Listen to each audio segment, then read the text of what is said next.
welcome back. Congressman Paul, how are you? I'm doing well, thank you. I need to ask you right now, because we agree on so much. You want an end to the IRS. Yeah. I'm wondering, though, if I might be more libertarian than you. Let me ask you one question. When an individual needs a doctor, should they be restricted to choosing a provider of medical services who has been licensed by the state? Or should that just basically be their choice? I think it should be their choice. I think freedom of choice. I think we have way too much licensing. Milton Friedman was excellent on this. He didn't believe licensing tend to protect certain groups in competition. You know, why do you have to have licensed plumbers and electricians? It's all to protect some group. And I think medicine is that way too. So I argue the case for freedom of choice in alternative care, and that states should have minimum licensing, and some could argue that we probably don't need any. Well, I would go just, if you want to be sure about your doctor, look for private accreditation behind his name. Look for those initials. You don't need the government to tell you. And they cannot commit fraud. They can't say they're an MD if they're not an MD. And if they use any kind of procedures that can be harmful, they have to be totally liable. And there would probably be private sources that would give you information better than the government. The government sometimes protects bad actors. Yeah, and I'm a lawyer, so I feel the same way about lawyers too. Let the people go for a private accreditation. But let's get on. Our guest today is in any event welcome, but I should record that in 20 years I have not before been hectored by so many letters, or in this case urging me to invite Dr. Ron Paul for this hour. He is very welcome, but this is all especially odd when you consider that Dr. Paul is a libertarian, and libertarians more or less specialize in non-organization. Though to run for president of the United States, which Dr. Paul is doing on the libertarian ticket, does require organization, to be sure, uncoerced. In 1980, the Libertarian Party, listed in every state of the Union, garnered 1 million votes. In 1984, the ticket won only 250,000 votes. But the Libertarians today are talking about 3, 4, 5 million votes, we'll see. Ron Paul is a practicing physician, an obstetrician from Houston, Texas, who was born in Pittsburgh, attended Gettysburg College, and has his MD from Duke. In 1974, he decided to run for Congress. He was elected 4 times, but pulled out in disgust against the heavy spending policies of Congress and the Reagan administration. Dr. Paul wants to abolish the CIA, the FBI, the draft, welfare, foreign aid, all of which would certainly reduce the deficit. The questions arise about what else it might reduce. I do want to ask you about foreign relations, because I know this sounds trite, but the world is getting smaller. We have this situation with Pakistan. I can just say this. I'm glad I'm not the one that has to figure that out.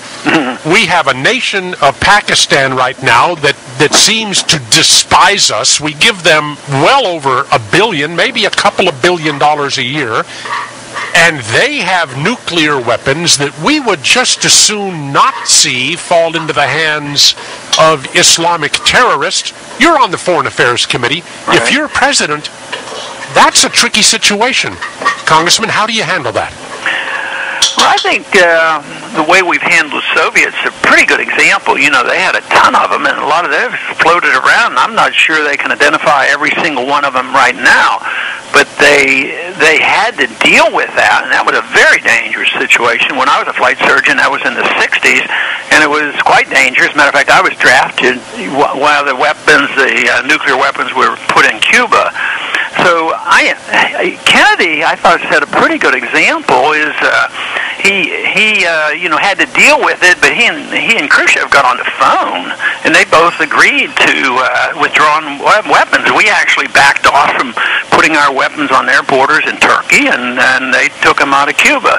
I think it should be dealt more in that manner rather than saying, well, we have to invade them and take them over. I think that's when we get into trouble, because I think the Pakistan, I use that as an example of the chaotic foreign policy that we have, because at one time we're dropping bombs on people there that we think are the bad people, and a lot of innocent people die, and they get very angry at us. and then we send money to the government, and then the people get mad at their government, they get mad at us. It's so chaotic. I mean, we have to make up our minds one way or the other.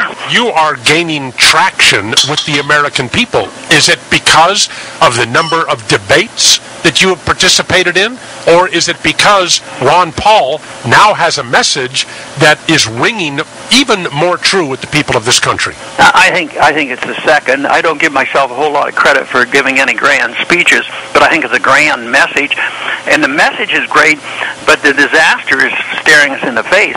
Financially, I first ran for Congress in the 70s over the financial issues and the gold standard, and why I predicted and thought that government wouldn't be totally out of control if there's no restraints on printing money.